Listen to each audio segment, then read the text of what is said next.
Roberta Metsola, la presidenta del Parlamento Europeo, va a desvelar los nombres de los eurodiputados implicados en ese escándalo de corrupción que vuelve a sacudir los cimientos de la Eurocámara. Lo va a hacer a lo largo de la sesión plenaria de este miércoles, que está fijada que comienza a las 3 en punto de la tarde, y lo que está en juego no es menor.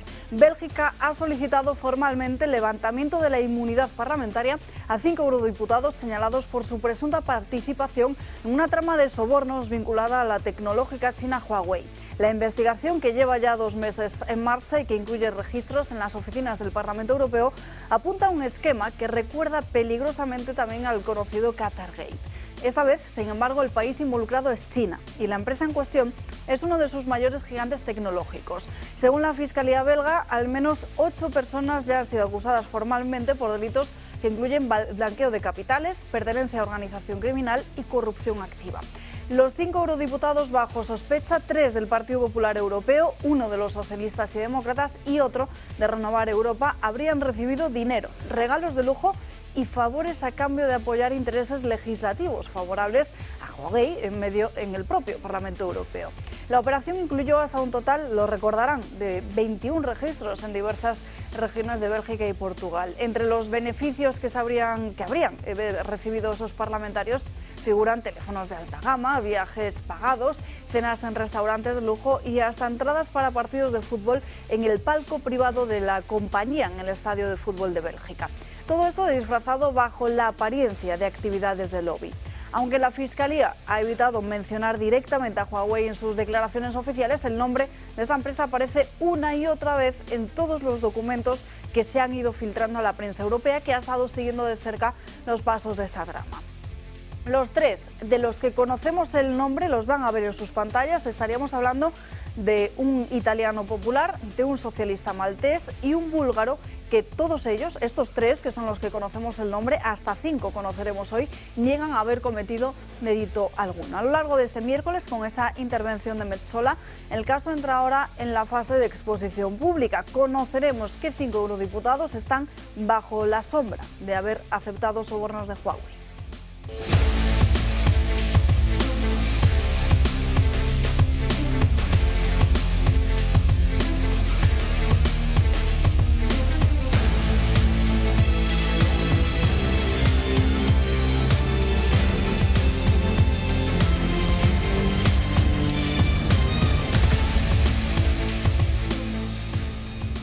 Muy buenos días, comenzamos este miércoles, día 21 de mayo, recordando que en el santoral del día de hoy celebramos San Cristóbal Magallanes y compañeros. Muchísimos asuntos encima de la mesa, así que sin más comenzamos saludando a los invitados que nos acompañan en esta mañana. Don Julio Eriza, muy buenos días.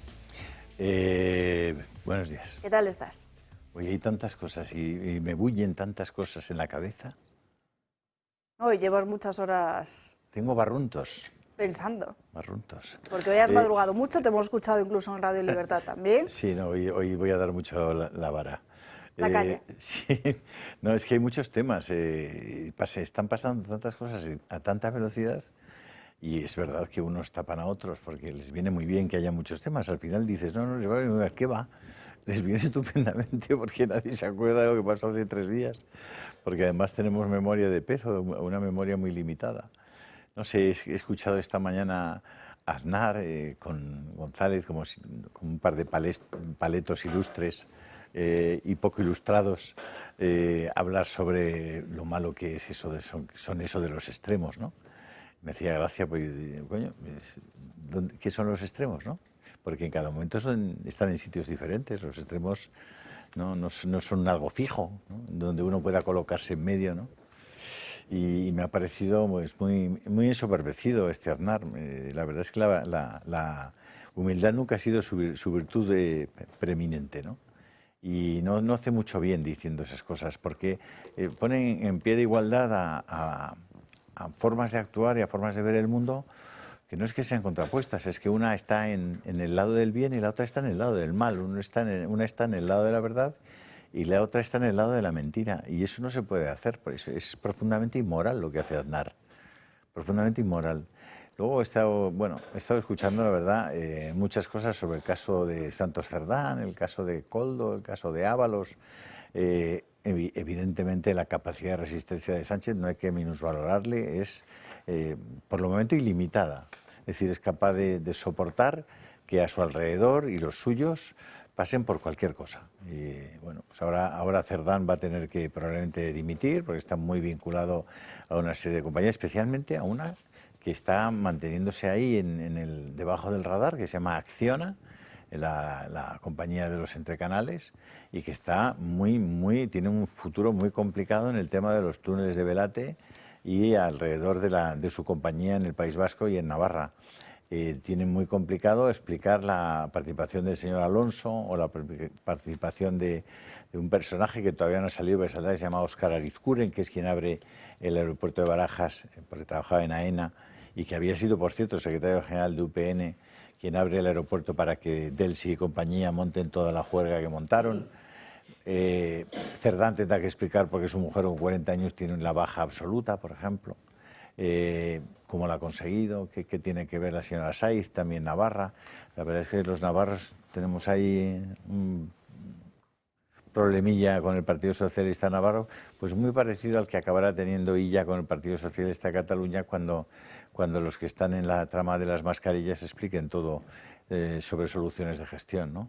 Bueno, hay muchas cosas y francamente interesantes. Y por supuesto no me olvido de Irán, de Israel, de lo que puede pasar en Siria las próximas semanas, que puede ser muy grave, del nuevo Papa. Bueno, la verdad es que es... Pues ya les ha dado don Julio Ariza el adelanto de todo lo que vamos a hablar en el día de hoy. Continuamos con el comentario de Josep María Francas. ¿Qué tal? Pues muy bien, yo voy a ser mucho más, no sé exactamente terrenal que esto, más vulgar, pero quería hablar del tema de la inmigración ilegal, porque ayer el Gobierno anunció que va a presentar una proposición de ley para regularizar la situación de todos los ilegales entrados en España hasta 31 de diciembre de 2024.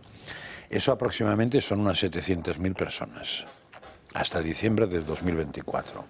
Y eso nace de una ILP, o sea, que se había presentado con 700.000 firmas y que en su momento Cáritas forzó para que el PP apoyara al PSOE y a la izquierda para tomarla en consideración, y el PP pasó de no querer así aceptar y quitarse el problema de encima, porque además el PSOE ha tenido retenidos esos 6 meses parado y ahora lo va a poner, ahora es cuando lo quiere poner en una propuesta de ley. Las malas lenguas piensan que eso es una manera de buscar votantes. Es indirecta, porque no olvidemos que la regularización solo afecta a que se puedan empadronar, con lo cual solo afecta a elecciones municipales, no afecta a otro tipo de elecciones. Claro, pero lo que pasa es que una vez las municipales, con 2 años, se viene a la siguiente regularización, que no creo que llegáramos a tiempo. Pero vamos, no dudo que la intención no es buena. Seguramente hay 1000 razones de origen con el fondo humanitario, con cantidad de cosas de estas, de romanticismo de la integración, del amor al prójimo, que nos obligarían o nos facilitarían el tirar adelante esta iniciativa. Mucha prensa está diciendo que hay razones económicas. Las razones económicas no existen, o sea, ese tipo de inmigración tiene un coste. No tiene precisamente un ingreso, y eso está muy estudiado. Pero, en fin, supongamos que además hay razones económicas para hacer trabajo, todo eso. Sí, pero el problema es muy fácil, o sea, estamos y voy a poner un ejemplo que me parece muy tonto, pero con un cubo de agua o con un bote lleno de agua, y entonces, claro, para que no rebose, dicen, pues hagamos un agujero y pasemos el agua a otro sitio. Dices, hombre, ¿no sería mejor que no entrara más agua? Es decir, yo no aceptaría ningún parche en el tema de inmigración, ya sea menos o menos, o viejos o jóvenes o mujeres o niños, no aceptaría ninguno si no se cierra el grifo. Porque si no se cierra el grifo, cualquier solución parcial que se dé a ese tema, que será muy humanitaria, lo que está haciendo es efecto llamada y un vacío para que se llene al día siguiente con miles y miles más. Con lo cual lo siento, pero en algún sitio hay que poner... O sea, el malo no es el que no quiera regularizar, el malo es el que no quiere organizar la frontera para que entren los legales y no los ilegales. Esto me parece que es importante. Antes de continuar saludando al resto de los invitados, le enviamos también un fortísimo abrazo a nuestro querido espectador, socio también del Club de Amigos, Francisco, porque nos ha hecho llegar, a mí concretamente una pulsera, pero a Sandro Meco y también a Josep María Francas, un llavero como este que van a ver en sus pantallas, a Francas encima, con los colores del Barça, después de haberse coronado como campeón de Liga y con la bandera de España. A Sandro era la bandera de Estados Unidos, con la de España también. Y a mí una preciosa pulsera con el logo de España. Es un llavero que referenda la historia del Barça, porque es de España, y el futuro deseo de que lo vuelva a ser, y no el intermedio que está haciendo cosas raras. O sea, es coger la corbata de Julio y pasar el llavero. Con lo cual se lo agradezco pues mucho a Francisco. Ese fuerte abrazo a Muchas gracias, Francisco. Y nuestro agradecimiento. Nos acompaña también en esta mesa Arturo Moreno. Muy buenos días. También Miguel Ángel Durán, ¿qué tal estás? Buenos días. Y en último lugar, Pepe Ramírez, recién llegado del Congreso. ¿Qué tal?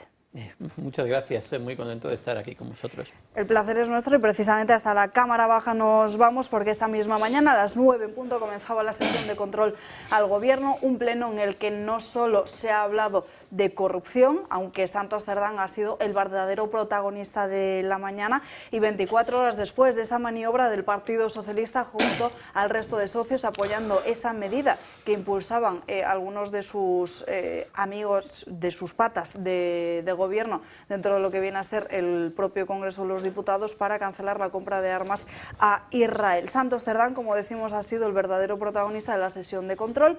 Sánchez en su primer cara a cara con Alberto Núñez Feijóo, el único líder de la oposición que se le ha dejado preguntar esta mañana, no se le ha permitido en el día de hoy a Santiago Abascal, líder de Vox. Ha defendido Pedro Sánchez la actitud, dice, de aquellas personas inocentes, aunque eso sí, no ha querido pronunciar en ningún momento el nombre de su secretario de organización. Mire, la sensación en la calle, esa la que usted no puede pisar, es que el único servicio puntual en España es Hacienda. 97 subidas de impuestos. Es decir, hemos pagado 136.000 millones más en impuestos a los españoles desde que usted es presidente. Efectivamente, señoría, España sufre muchísimas desigualdades, por ejemplo, en la accesibilidad a la vivienda, pero también en los recortes que se sufrieron durante la época de la crisis financiera y la respuesta neoliberal, efectivamente, al estado del bienestar, por ejemplo, usted siendo presidente de la Xunta de Galicia, o lo que están haciendo muchas comunidades autónomas gobernadas por ustedes sin aplicar la ley de vivienda para resolver uno de los principales problemas que tiene nuestro país, que es el acceso a la vivienda. ¿Sabe por qué no contesta usted a qué dedica el dinero? Porque no quiere mencionar lo que está ocurriendo en España. Solamente me refiero a la última semana. Mordidas del Gobierno en rescate a empresas. Comisiones en contratos de obra pública. Su presidenta de Adif, ayer, imputada por malversación de caudales públicos. Por cierto, ¿cuántas veces tiene que interesarse su número 2 por las obras públicas para que el Gobierno las adjudique? Para lo que hemos quedado, señor Feijóo. Usted que no venía a insultar y a lo que se dedica es a difamar a personas honestas. Y lo hace además una persona que se puso al frente del Partido Popular para tapar la corrupción de la señora Ayuso. Y el otro cara a cara del día ha sido el de Félix Bolaños con Pepa Millán. Como Sánchez ya tiene a su alrededor a más investigados por corrupción que diputados, que ministros, ¿qué límite de imputados se ha puesto el Gobierno? Agradezco que haya hecho usted la misma pregunta que el señor Tellado. ¿Son ustedes portavoces intercambiables? ¿Son ustedes el Partido Popular y Vox? La señora Alba de Toledo se fotografía con el señor Espinosa de los Monteros. Fusiónense, déjense de disimular. Gracias. Ustedes no tienen ningún límite y eso es lo que explica que el nivel de criminalidad del Gobierno sea directamente proporcional al control que ustedes ejercen sobre la justicia. Presumen de regeneración democrática, pero acumulan imputados como el que colecciona medallas. Porque el delito en el PSOE no solamente ha sido un modo más de enriquecimiento, sino también de mantenerse en el poder. Los copilotos de Sánchez en el Peugeot y en el Gobierno son los rostros visibles de la peor corrupción y cualquier día van a pasar de la residencia ministerial a apenas 13 metros de una celda. Se pierde uno. Bueno, y además esta misma mañana, la otra de las imágenes del día en lo que es materia de corrupción ha sido que, bueno, es precisamente que Claudia Montes, Miss Asturias, otra de las amigas de José Luis Ábalos, declara en el Tribunal Supremo, otra de las mujeres beneficiadas por el que fuera ministro de Transportes. Por lo que contaba OK Diario esta mañana, una de sus líneas de la comparecencia de hoy iba a ser que va a explicar cómo la mujer de Koldo le falsificó el currículum. Además, en los últimos días Claudia Montes ha logrado que el Partido Socialista curse su baja como militante después de pedirlo en reiteradas ocasiones. Montes ha declarado desde Gijón por videoconferencia y no ha tenido que acudir finalmente al Tribunal Supremo. Santos Cerdán, que mencionaba Julio al inicio de este programa, tras 2 meses desaparecido, en el día de ayer atendía a compañeros periodistas y aseguraba que él no había cometido ninguna ilegalidad, aunque sí que es cierto que reconoce haberse interesado por algunas de esas obras. Que yo, como diputado de Navarra, he hecho muchas veces preguntas sobre obras en Navarra y como coordinador territorial del Partido Socialista del año 2020 también preguntaba por obras en el resto del territorio. Os digo una cosa, ninguna de esas es constitutivo de ningún delito. Y entiendo también esta forma de desviar la atención del Partido Popular ante el Congreso que tienen, donde vemos a un Feijóo que va debilitado. Y ante un Feijóo debilitado, pues lo que le interesa es montar ruido, montar crispación. Es ágrafo. El tema está, Julio, en que Santos Cerdán no se preocupaba por esas obras en una Cámara parlamentaria, sino que se preocupaba preguntándole por WhatsApp a Koldo García, y que según algunos medios estarían filtrando, como por ejemplo The Objective o incluso El Debate, habría recibido incluso diferentes coches como un Audi Q7 a cambio de esas... Qué excelente jefe de mantenimiento se ha perdido alguna empresa de conservas por allí, por Lodosa. O sea, yo creo que lo peor que puedes hacer con alguien es ponerle donde no puede estar. Yo no puedo estar de jefe de mantenimiento en una empresa de conservas de Lodosa porque es que no tengo manitas, o sea, soy un desastre para los trabajos manuales. Pero claro, poner a Santos Cerdán en un ministerio... A ver, Santos Cerdán está muy ligado a Acciona Navarra, y él lo sabe, a Servinavar, que es la sede de Acciona, la empresa de Entrecanales en Navarra, tiene la sede de País Vasco y Navarra en Pamplona. Y el hombre que estaba allí se llamaba Alonso, y este hombre sabe muy bien la relación que tiene Santos Cerdán con Servinavar. Y Koldo también lo sabe, porque cuando habéis visto esas imágenes de Koldo como Izcolari cortando un tronco, veréis que el patrocinador de esa actividad, organizada por el Partido Socialista y financiada por Servinavar, pues estaba bien aceitada. Y también debéis saber que la mayor obra que se ha hecho en Navarra en los últimos años fueron los famosos túneles de Velate, alrededor de los cuales se movió muchísimo dinero.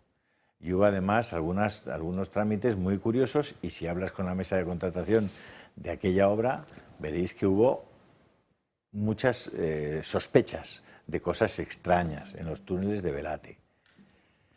Y bueno, y por fin está la figura del señor Óscar Arizcuren, que todavía no ha aparecido, pero que aparecerá, que es la persona que fue secretario general de UPN, que había sido alcalde de Noain, y que trabajaba, de ahí se marchó a AENA en el momento que se produce el pacto de UPN con el PSOE, porque el señor de UPN pide que le contraten en AENA, se va a AENA, y Óscar Arizcuren es la persona que levantan de la cama por la noche para que vaya a abrir el aeropuerto, las dependencias que correspondían para el tema de Delsi. Óscar Arizcuren, que ahora mismo creo que está muy vinculado, y Santos Cerdán también lo tendrá que explicar, está muy vinculado a algunas empresas de energías renovables. Bueno, todo eso va a acabar saliendo.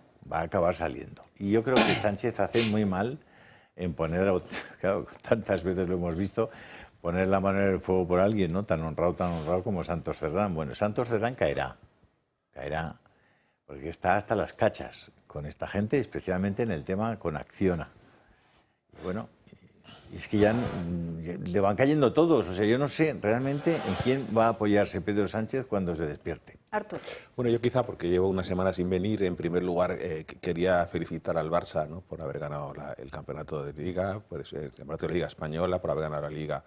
Es un club español y me parece que el fair play nos debe, en fin, que nos debe conducir a felicitar porque ha ganado en Guadalajara, ha hecho un fútbol extraordinario durante muchas etapas de la temporada, y los enemigos nuestros es el nacionalismo excluyente y etnicista, en ningún caso Cataluña. Nosotros creo que Cataluña es una que tiene una gran potencia, ha sido siempre una región muy importante en España y queremos a la Cataluña abierta, a la Cataluña con capacidad de liderazgo, ¿no?, para sumarse a un proyecto nacional. Pero vamos, quería decir eso. En segundo lugar, quiero hacer una referencia, si me permitís, a Portugal, ¿no? Porque creo que tiene, para lo que estamos hablando y por salirnos un poco del contexto de que Santos Cerdán al final es el tesorero del partido. O sea, secretario de organización y tesorero sin cargo, digamos, orgánico, incumbente, pero claramente con una función de recaudador de fondos del partido. Eso hay que decirlo, ¿no? Creo que hay mucha gente... ¿Del partido o para el partido? Bueno, yo creo que nominalmente del partido y para el partido, sí. Estará repartido. Sí, pero está entero para las dos cosas. Yo diría para la organización.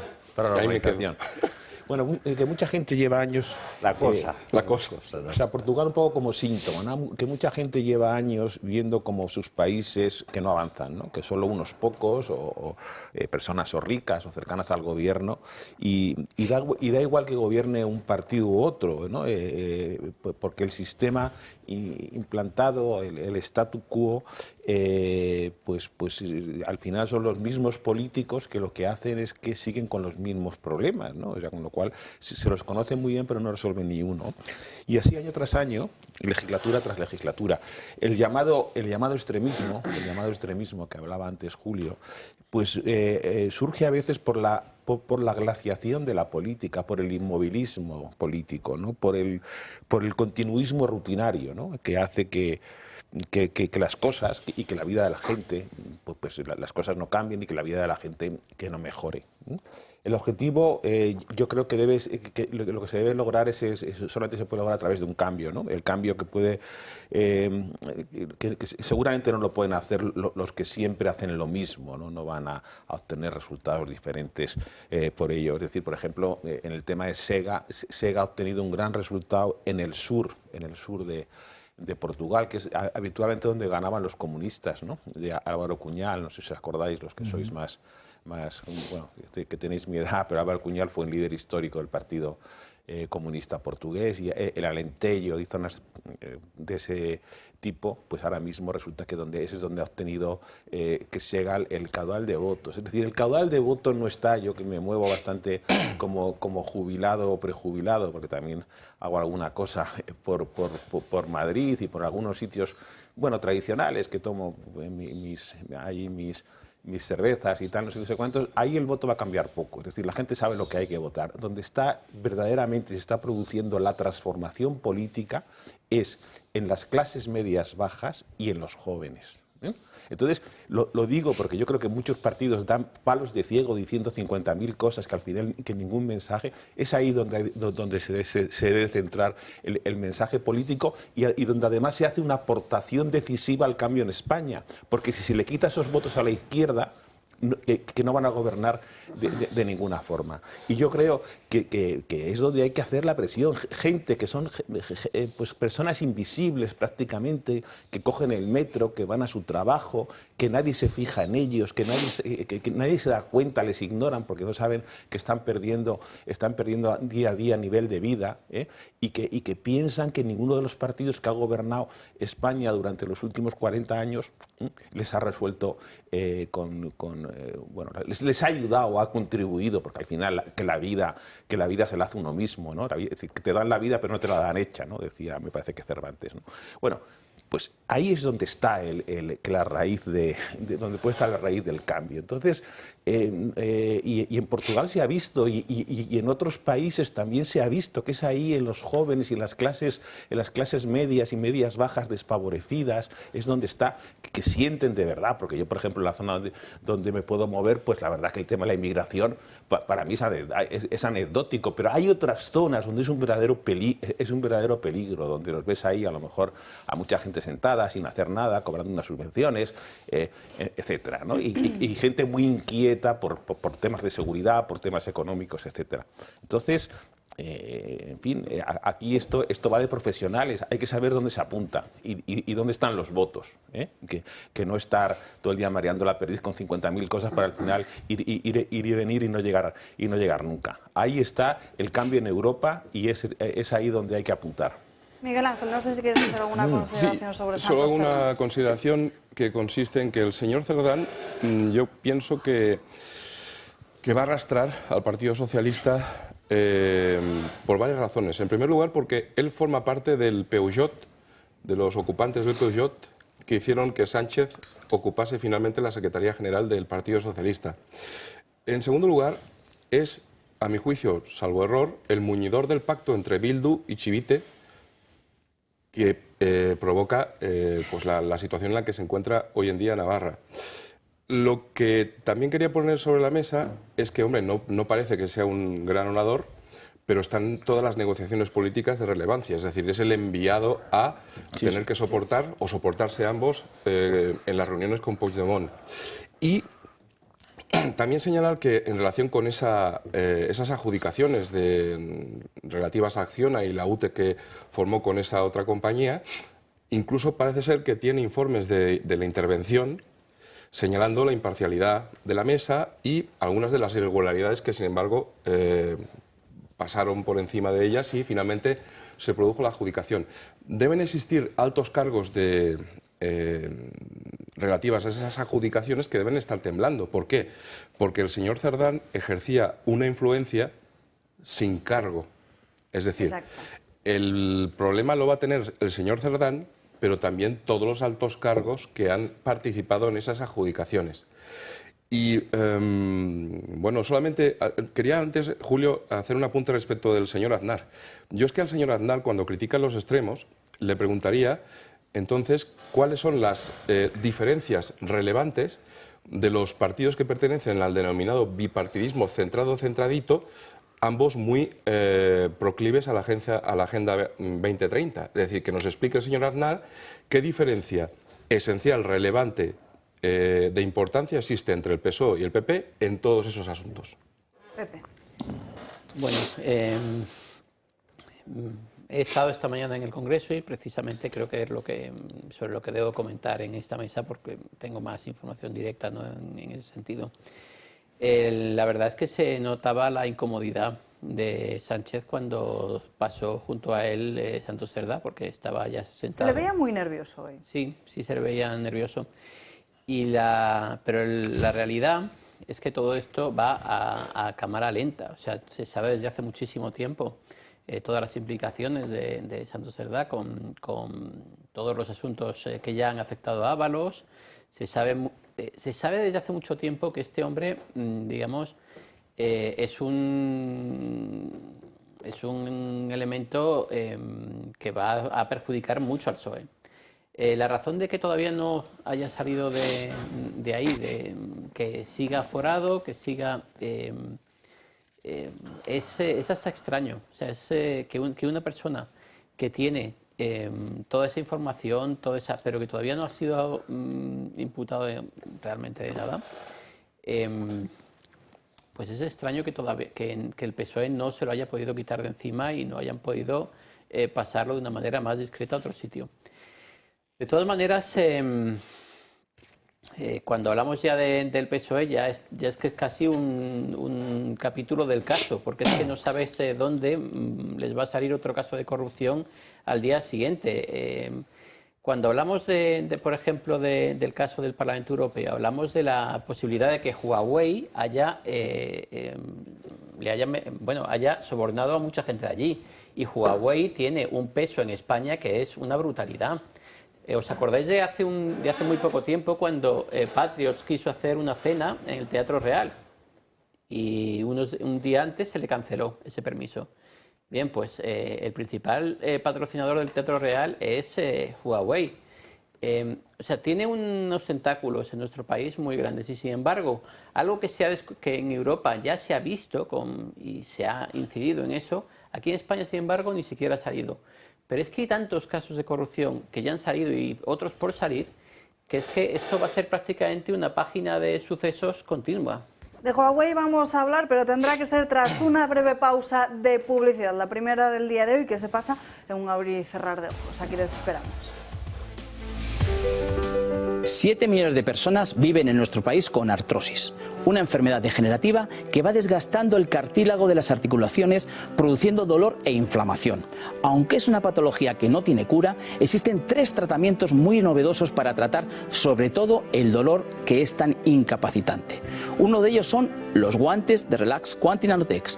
En sesiones de 20 minutos ofrecen los tratamientos más innovadores recomendados por los reumatólogos para las personas con artrosis de manos sin tener que moveros de casa. Para los que lo tenéis localizada en la rodilla, la solución es la rodillera, que utiliza ondas de radiofrecuencia que genera el calor y disminuye el dolor, permitiendo recuperar la movilidad.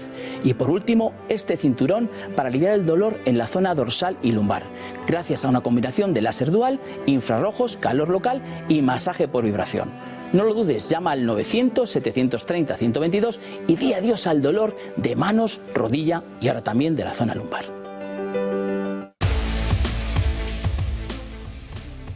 Ya estamos de vuelta en Dando Caña, pasan 3 minutos de las 12:30 del mediodía, 11:30 en Canarias. Como les decía al inicio de este programa, hoy a las 3 en punto de la tarde se reanuda la actividad parlamentaria en el Parlamento Europeo. Supuestamente la presidenta Roberta Metsola va a dar a conocer quiénes son los eurodiputados implicados que están bajo la sombra de haber sido sobornados por Huawei, ese caso del que tenemos que seguir hablando porque seguramente no lo hayan leído en muchos otros sitios. Estos 3 son los eurodiputados, porque ellos mismos así lo han confirmado públicamente, que estarían salpicados. Estábamos hablando de un italiano del Partido Popular Europeo, otro de socialistas y demócratas, que es un socialista maltés, y el último de ellos es búlgaro, del Partido Renovar Europa. En base a las informaciones que tenemos, quedarían por conocer otros 2 eurodiputados más que formarían parte del Partido Popular Europeo. Para todo aquel que no lo recuerde, vamos a refrescar la memoria de en qué consiste realmente este caso de sobornos de Huawei. El escándalo de supuestos sobornos de Huawei sigue salpicando al Parlamento Europeo. La Fiscalía belga comenzó a investigar presuntos sobornos de la tecnológica china a cambio de pactos de corrupción en la Eurocámara para así promover su tecnología 5G en la Unión Europea. Regalos excesivos, pagos ilegales, sobornos a políticos y exlegisladores desde 2021 hasta la fecha. Es el foco que ha marcado la investigación de la policía. La supuesta trama marca como actores principales a lobistas de la compañía y a miembros del Parlamento Europeo. Sus acciones les motivaban a favorecer a Huawei. Al comienzo de la investigación fueron registrados 21 domicilios en Bruselas, Flandes, Valonia y Portugal, produciéndose también detenciones de miembros de la empresa china. En el año 2021, 8 eurodiputados firmaron una carta dirigida a 3 personas: al entonces comisario de Mercado de Interior Thierry Breton, a Margrethe Vestager, excomisaria europea de Competencia, y Valdis Dombrovskis, comisario europeo de Competencia y actual vicepresidente de la Comisión Europea. En el escrito de los parlamentarios criticaban las medidas restrictivas al 5G de la Comisión. Apuntaron también a que las tensiones geopolíticas no deberían obstaculizar el desarrollo de la tecnología, acusando a la Unión Europea de racismo tecnológico. Por esta carta supuestamente se realizaron pagos de 46.000 euros a modo de compensación por defender los intereses de la empresa. La Fiscalía belga tiene imputadas a 8 personas por presuntos delitos de blanqueo de capitales, pertenencia a una organización criminal y corrupción activa. Supuestas presiones, regalos y tratos de favor para influir en las políticas comunitarias. Sobre el caso Huawei, creo que quien me pedía antes la palabra, Arturo. Bueno, no, yo aquí, es decir, estos señores, esta empresa, que es una empresa que básicamente del Partido Comunista chino y estratégica además para los chinos y que ha motivado en algún momento una muy seria advertencia de la CIA, de la Casa Blanca, etcétera. Aquí en España el representante de esta empresa era Zapatero, como sabemos. El hombre de Zapatero en Telefónica era Javier de Paz, miembro del Consejo de Administración, gran empresario en el sentido de que pasó directamente de presidir las Juventudes Socialistas a ser presidente de Mercasa.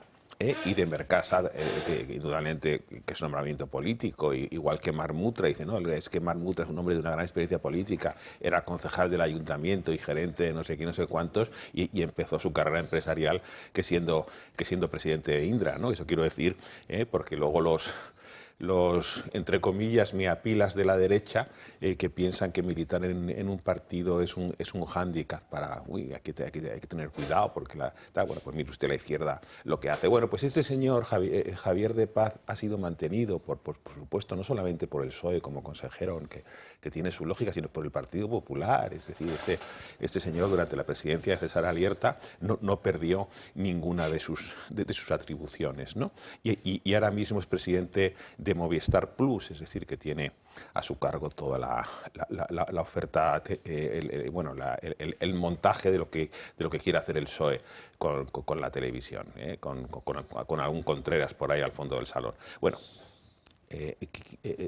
Zapatero, que es un gran inmoral y probablemente, pues no sé si tontilisto o cuál sería la expresión que le podía venir como anillo al dedo, pero es un señor que se mueve siempre por las zonas tenebrosas, por las zonas más oscuras, por las zonas más dañinas para España. Es decir, es un señor que ha estado en Venezuela asesorando a Maduro, ¿no? Un señor que tiene manchadas las manos de sangre, ¿no? Que ha sido capaz de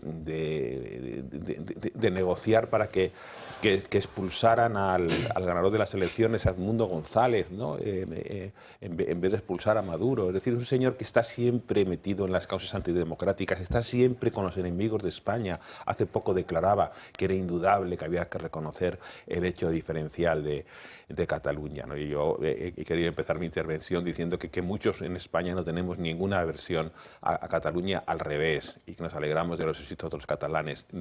Tenemos adversión al nacionalismo etnicista y excluyente. Quiero decir que personajes como este señor, que ha sido presidente 2 veces, que ganó por el infortunio del 11M, naturalmente, que eso trastocó la política española durante muchísimos años, y posteriormente ganó, me acuerdo, además con 11 millones y pico de votos, las elecciones de 2008, el famoso debate Pedro Solbes, Pizarro, etcétera, con 1 millón de votos, o sea, vendiendo y tal, y 3 o 4 meses después España estaba en quiebra. O sea, creo que es un señor que ha sido absolutamente nefasto para España, que yo no sé para quién trabaja, cuál es su código moral, este buenismo de que no sé qué decía el viento, que lo único que existe es el viento, lo importante es el viento, la tierra, no sé qué, no sé cuánto, que somos ciudadanos sin patria. Y bueno, me parece que es un señor que ha sido absolutamente nocivo. Y lo de Hawái, pues me parece que tienen un lobby, que tienen, digamos, que tienen dinero por un tubo, es decir, que cogen la manguera y pueden regar de billetes Europa y algunos países más también. Y entonces, pues bueno, pues hay gente que se presta a eso. Lo que pasa, Arturo, que es que una cosa es que leía sobre el tema estaba viendo el tema de Irán y lo que está pasando en Siria y tal, y digo, ¿y qué exporta Irán? Irán tiene 3 exportaciones fundamentales, aparte del petróleo, que por cierto tiene muchos problemas para venderlo porque los Estados Unidos tienen puestas sanciones a los que le compren, salvo a 8 países a los que no les tienen puestas sanciones. Una de ellas China. ¿Qué exporta? Digo, Irán debe ser tremendo, porque Irán está todo el día, nos parece, no sé qué idea tenéis vosotros de Irán, pero una cosa tremenda, ¿no? Lo digo por las imágenes que se van haciendo. Irán tiene 90 millones de habitantes y un PIB de 400.000 millones, es decir, una tercera parte del español o una cuarta parte. Israel, que tiene 10 millones de habitantes, no, 90, 10, tiene un PIB de 500.000, 100.000 más que Irán. Y cuando penséis en Irán, no penséis en términos de que es China. No, China es el que alimenta a Irán. El que le alimenta, el que le compra 300.000 millones en petróleo, es China. Y a Venezuela. Y a Venezuela también. Y a Venezuela. ¿Cómo lo hacen? Pues con unos barcos de estos que cuando salen de puerto apagan el sistema de navegación que es por el que les puedes seguir. Cambia la bandera. Al cabo de un rato están ya en otro sitio y se enchufan en alta mar o en el mar de ahí, entre Malasia y China, tal, y con eso ya lo hacen. Bueno, lo digo porque es que yo creo que generamos, y los medios de comunicación generan imágenes sobre las cosas que luego no corresponden para nada a la realidad. Estamos viviendo en un mundo en el que parece que tenemos un montón de información y en realidad cada día tenemos menos información de lo que realmente está ocurriendo. Francas. A ver, yo voy a dar información porque hablábamos de Hawái, ¿no? Huawei, sí. Huawei, Da información de Huawei. Entonces, en lo que es, no tiene restricciones en todo lo que es la zona de Oriente, China, Indonesia, todo eso nada. Las restricciones vienen fundamentalmente de Estados Unidos y países occidentales. Estados Unidos creo que ya alertó en la primera época de Trump de que con Huawei había un problema y más o menos se hizo relativamente caso. En Europa ahora mismo participa en la red 5G, en Alemania, aunque retrocediendo, pues se están quitando, en Italia, España, Polonia y Finlandia. El resto de países no quieren saber nada con Huawei. Lo digo porque no es un tema solamente de unos pufos con 5 o 6 eurodiputados, sino que hay un tema de fondo muy importante. En un posible conflicto con alguien, el tema de la información y de la tecnología es clave. Claro. ¿Vale? Y de esos países... Termina Francas, disculpadme, de termina esos Francas y luego Miguel Ángel. De esos países que he dicho, diríamos, el que más relación tiene con Huawei, curiosamente, es de España. Por el motivo que has dicho tú, y creo que por otro motivo, que me parece que la esposa de Álvarez o algo parecido era presidenta de Huawei España, aunque ahora ya se ha retirado para que no quede tan patente la relación. Pero en fin, que hay una relación como muy especial entre Huawei y el gobierno de España, que hace que España sea la que está más retrasada en las restricciones de Huawei, aunque en teoría tiene alguna, porque incluso la tienda que tenía en Madrid la tuvieron que cerrar. Estuvieron a punto de montar el 5J de Telefónica, ¿no? Sí, está en Vodafone, en Telefónica no está, pero está en Vodafone y la otra, la otra que hay. Orange. Sí. Bueno, hay un montón más ahora. Yo a mí sí, pero de las gordas están estas dos. Me sorprende que finalmente sean 5 solo eurodiputados, porque yo entiendo que una compañía tan importante o de tanta relevancia, con tantísimo poder y capacidad económica... No, hay 5 diputados que no están imputados. Vale, entonces... Es broma. Que no están pringados, ¿no? Claro, es que lo lógico... deberían dar los nombres de esos 5 héroes. Claro, si Huawei se dedica a comprar eurodiputados, lo haría con una estrategia concreta. Es decir, tiene que existir mucho más para mover voluntades y conseguir votaciones en el sentido que le convenga a esta multinacional china comunista con el nombre tan divertido. En España, ahora en clave de humor, yo creo que estamos siendo muy injustos con Zapatero. ¿Por qué? Porque don José Luis en realidad no es la pieza. Huawei está en España porque busca el talento de las hijas de Zapatero. Por eso las contrata justo cuando estamos en estos líos, en estas negociaciones. Claro. Del mismo modo que cuando Zapatero actúa en Venezuela, también contratan a las hijas de Zapatero. O incluso medios de comunicación de todo el arco ideológico en España también contratan a las hijas de Zapatero. Es decir, que ahora, ya entrando un poco más en serio, yo creo que Zapatero, no entiendo cómo es posible que la DEA no haya tomado medidas y ande viajando por el mundo libremente con las vinculaciones tan nefastas y tan perniciosas que tiene este sujeto. Y, por cierto, lo que dijo exactamente, porque yo cada vez que lo veo que sube a un atril y empieza a hablar, la verdad es que estoy atento, y creo que dijo que la tierra no es de nadie, sí, eso te iba a porque decir. La tierra es del viento. El viento, sí. Y se quedó así pasmado durante creo que 3 minutos. Contemplando y yo contemplándole, o sea que... Pepe. Increíble. Bueno, el caso de Zapatero no es que la DEA lo tuviera que tener en la cárcel, debería estar en una cárcel española hace ya bastantes años por muy diferentes razones. Yo recuerdo que cuando entra Mariano Rajoy en el gobierno, nos cuentan que habían falsificado la contabilidad nacional para encubrir 60.000 millones de deuda más. Y solo eso ya debía haber significado problemas legales importantes para Zapatero. Pero como en España, por desgracia, nunca pasa nada, pues bueno, aquello se tapó.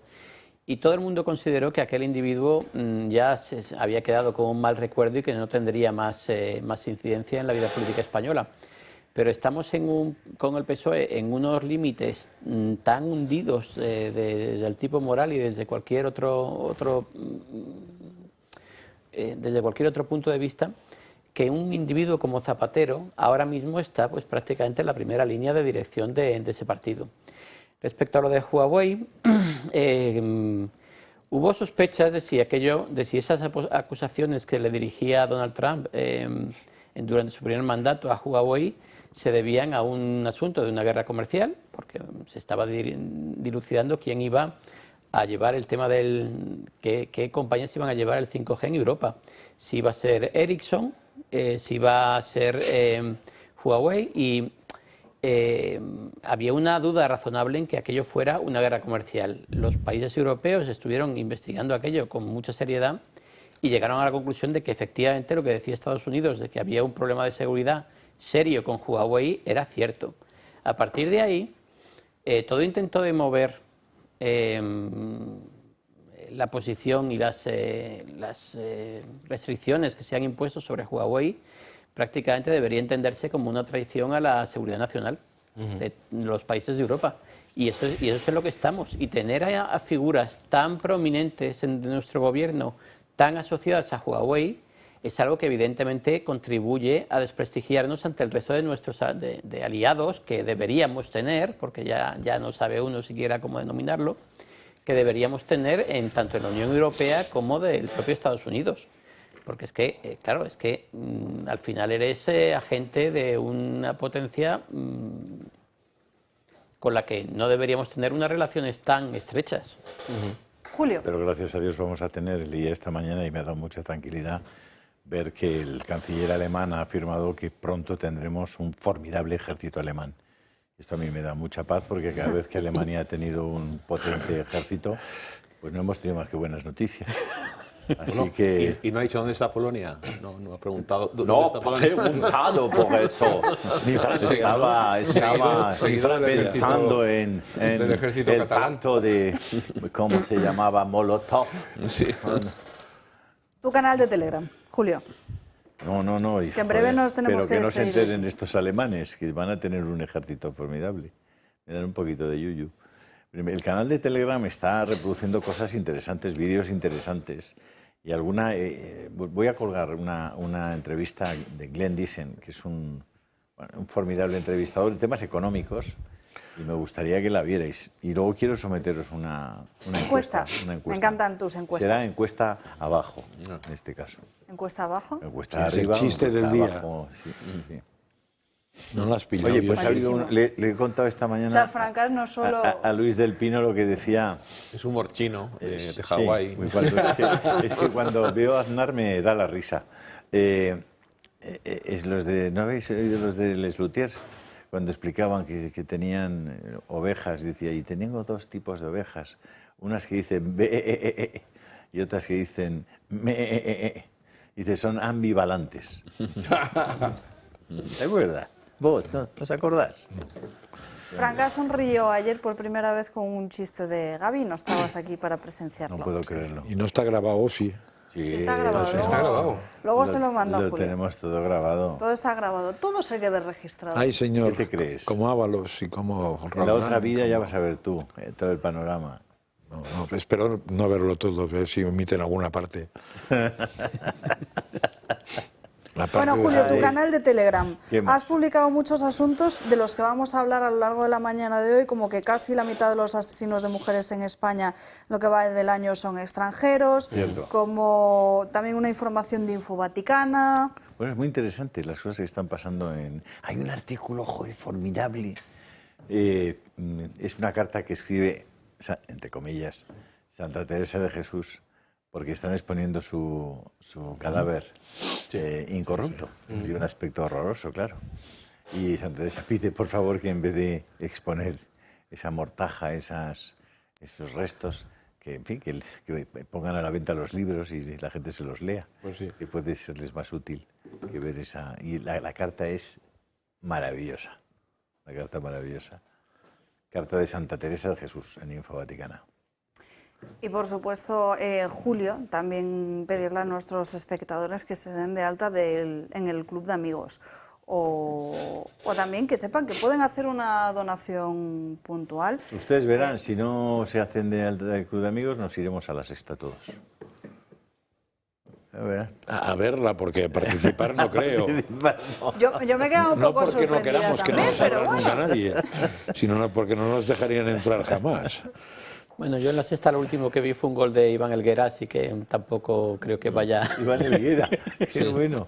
Sí. Bueno, el teléfono para darse de alta o ayudarnos de alguna forma, la que ustedes consideren, el 91 616 2464 es el número de teléfono que deben marcar en sus terminales móviles para poder hacer esa llamada, tanto para darse de alta como para hacer esa donación puntual. Si no cogen a tiempo esos números de cuenta, nuestras compañeras del Club de Amigos les informan correctamente. Si no les atienden la llamada cuando ustedes llaman, no se preocupen, no tienen que llamar una segunda vez porque el teléfono se queda registrado y nuestras compañeras les llaman en cuanto sea posible. Eso es hacer sociedad civil. Cuando dicen, no, hay que hacer sociedad civil, hay que organizarse para vertebrar a la... Pues una televisión es un instrumento para la sociedad civil para cambiar la antropología, la visión antropológica, las leyes, la forma de gobernar, la forma de ver el mundo, pues muy útil, porque al final, pues mira. También pueden enviar un correo electrónico a clubdeamigos@clubdeamigos.org. Y con esto nos vamos a una segunda pausa de publicidad en el día de hoy, pero antes de eso, ustedes se preguntarán, se lo habrán preguntado en muchas ocasiones, ¿y si mañana vuelve a haber un apagón? Pues prepárense cuanto antes con las baterías de Comunidad Solar, porque su casa sigue funcionando aunque falle la red eléctrica y aunque no tengan paneles solares. Almacenen energía, protéjanse ante emergencias y garanticen luz y seguridad para toda su familia. La instalación es rápida y sencilla. Entren en comunidadsolar.es, sección baterías, y aprovechen la oferta emergencia energética. Las plazas, eso sí, son limitadas. Publicidad y volvemos.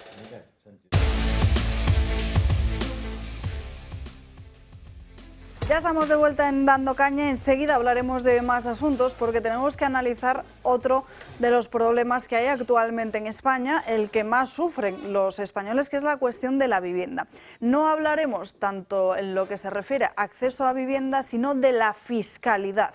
Compararemos la situación de España con el resto de Europa y además hablaremos de otros asuntos, algunos de ellos que sí que están en la primera portada de todos los grandes medios y otros que no tanto, pero que desde luego seguramente les preocupe. Antes de todo ello, las crónicas de Manicomio, Gabriel Serrano. Gaby, muy buenas tardes. Muy buenas tardes, Alba. Tenemos un nuevo ataque por motivos religiosos, vamos a decir siempre presuntamente, porque así es como ha denunciado el agredido a la policía. Esto ha ocurrido en Berlín, en un barrio que se llama Wedding, en la capital alemana, y como ha publicado el medio T-Online, dice que porque es cristiano, un hombre es golpeado en el sitio de... Claro, esto está mal traducido porque es wedding, pero no wedding de boda, sino wedding del barrio que es como se llama. Pues en este barrio de Berlín, según la policía, un grupo de 5 desconocidos atacó e hirió a un joven de 24 años. Esto ocurrió el lunes por la noche. Y según la declaración del agredido, a los policías detalla que le preguntaron por su religión. Y él contestó que había sido bautizado como cristiano, y ante esta respuesta los agresores le golpearon varias veces en la cabeza.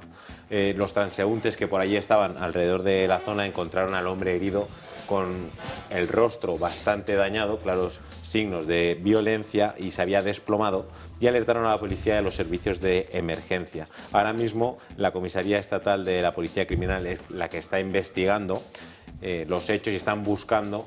Estuvieron durante toda la noche del lunes al martes y el día de ayer intentando localizar a estos presuntos agresores. Claro, en el barrio este concretamente, que se llama Wedding, sí que conviven diversas religiones, pero no es usual que se produzcan este tipo de ataques. Como por ejemplo, si hablamos de Alemania, en el año 2023, en ciertos barrios, no es en la totalidad del dato que voy a decir, pero hubo más de 13.000 agresiones con cuchillo. Entonces, y muchas de ellas estaban derivadas por diferencias religiosas. Entonces, este hecho, ante que un hombre va por la calle y un joven le preguntan a qué religión pertenece, él dice que ha sido bautizado como cristiano, y de repente le pegan una paliza. Evidentemente hay que investigar lo que ha ocurrido y hay que tomar las declaraciones a estos presuntos agresores, pero no deja de ser un hecho llamativo, y más en este tipo de barrios.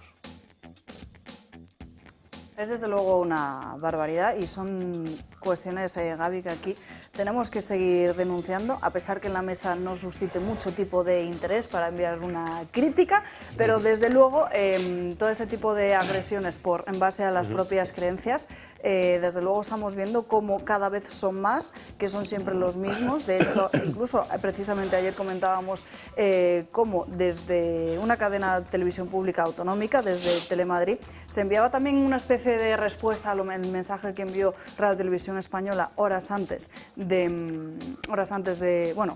al inicio de la emisión por Eurovisión, pero lo que decía el mensaje de Telemadrid es que estaban con todas las víctimas y recordaba precisamente a los cristianos asesinados en Nigeria. Que no solo miremos a un lado de la cara, sino que pongamos sobre la mesa todos los asuntos que se están produciendo en los diferentes países, que muchas veces nos centramos en lo que a uno solo le interesa, ya sea favores políticos o un poco de demagogia y populismo, pero la realidad, sobre todo que no son hechos entrar a valorar, que es subjetivo, sino son hechos objetivos. Entonces, que en este caso es importante también hacer una apreciación de lo que realmente está ocurriendo y como es en este caso, como tú lo mencionabas, que Telemadrid dijo, oye, claro, sí, pero y todo el resto que falta. Y que las cifras están ahí, los cristianos son los más perseguidos de todo el mundo. A ver, en el mundo eso no es un hecho aislado. Hay países, sabemos de Nigeria y algún que otro país en la zona de Asia, que eso es un hecho habitual y que el número es una salvajada. En Europa, en teoría, es un hecho puntual, pero me parece que llevamos una temporada en que se van sumando hechos puntuales.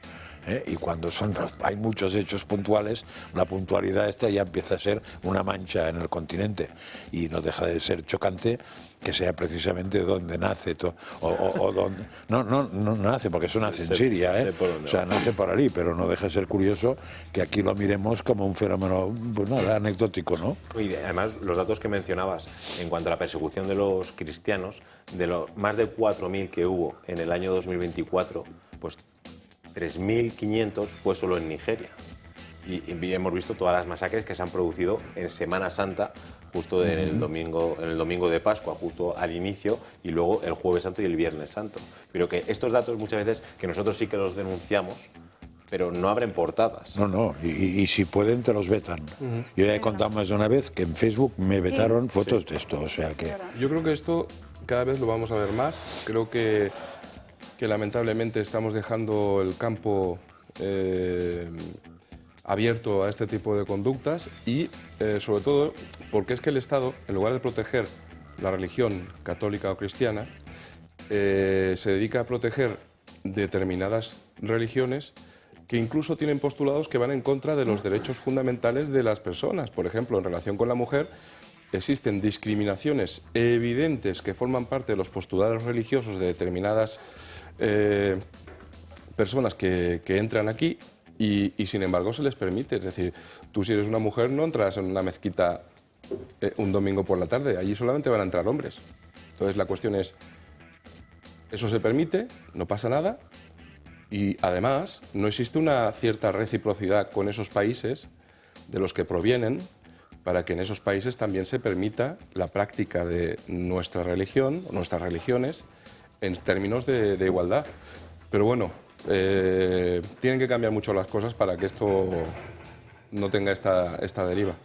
Bueno, y supongo que esto también estará bastante relacionado, o puede estarlo, con la siguiente noticia que nos trae Gaby para hoy. Bueno, estábamos hablando de cómo ciertas religiones se adentran en la sociedad y no tienen la capacidad para poder convivir con ellas, porque ahora nos hemos enterado, gracias a Le Figaro, que ha publicado un informe que había pedido el ministro del Interior francés, y los servicios secretos franceses alertan de la creciente amenaza de los hermanos musulmanes por querer islamizar en Francia. Entonces, la organización de hermanos musulmanes, que ahora explicaré que según el Instituto Español de Estudios Estratégicos, dice que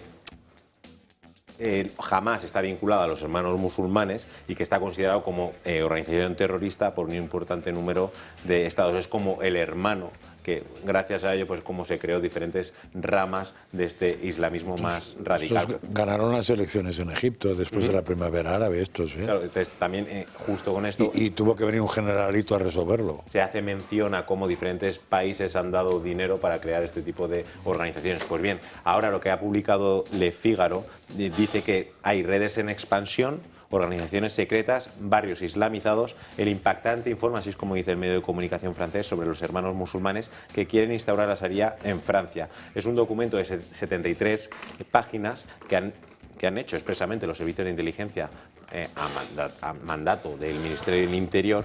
Dice que ha sido entregado a Bruno Retailleau, que es el ministro, y que describe un panorama desolador en un país minado desde dentro.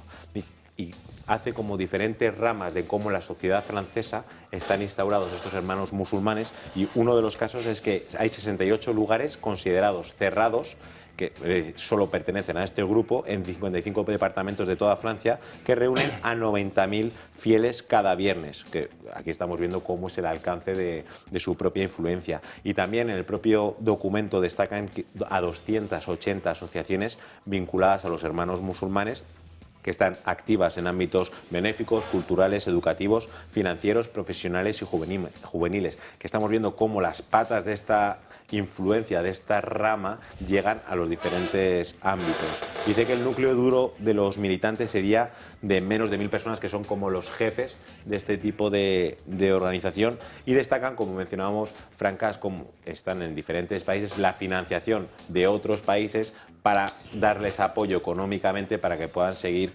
operando. Incluso dicen que fuera de la educación convencional, en 2014 se registraron 815 escuelas coránicas, de las cuales más de un tercio asociadas a corrientes fundamentalistas. Estamos viendo que es el islamismo más radical en este sentido, esta interpretación que hacen ellos del Corán.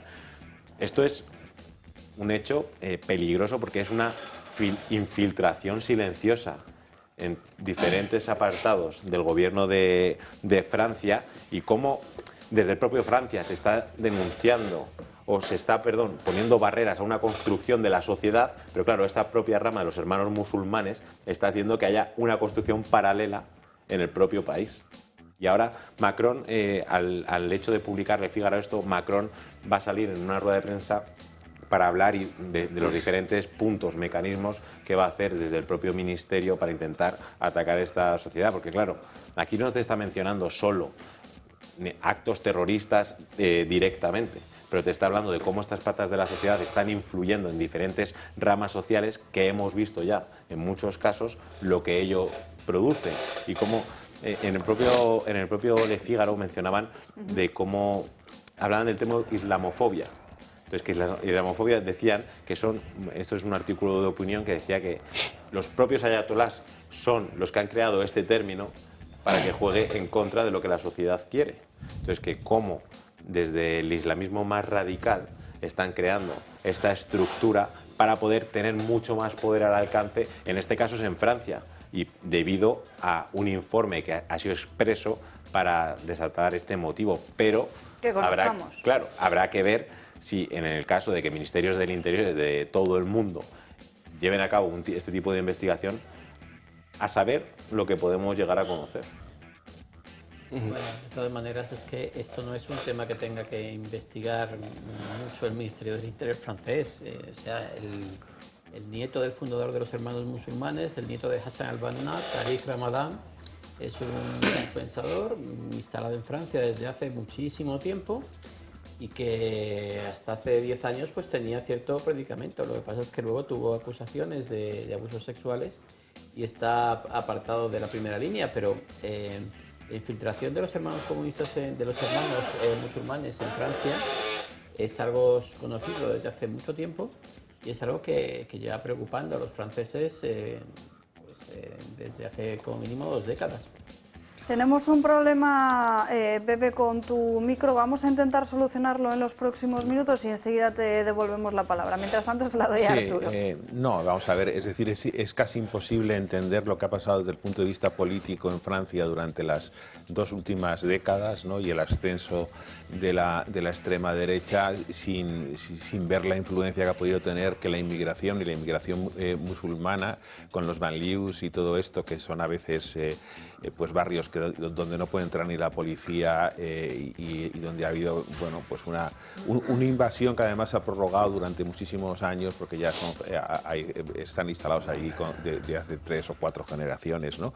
Y ya es difícil, es un problema que está muy enquistado en la sociedad francesa, ¿no? Y eso, unido a todo el declive económico que hubo fundamentalmente por la caída de la industrialización, ¿no? Y el cambio a una sociedad de servicios con peores salarios, pues están un poco en el frontispicio del cambio político que se está produciendo en Europa y especialmente en Francia, que es un poco el abanderado o la vanguardia de lo que ha venido después, porque Le Pen surgió hace muchos años en Francia y desde luego ahora con serias posibilidades de obtener, bueno, ya veremos si es Jean-Marie Marie Le Pen o es Bardella el candidato, pero pueden obtener incluso la presidencia de la República y probablemente pues están ahora mismo pues puede ser también el primer partido en Francia, ¿no? Y esos factores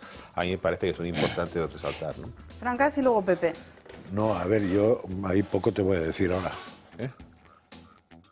Me habías pedido antes la palabra. Sí, pero se me ha ido el santo al cielo. Ah, vale, es que he dicho, a lo mejor me he vuelto yo loca. Pues le devuelvo a Pepe, hombre, que ya hemos solucionado este problema técnico.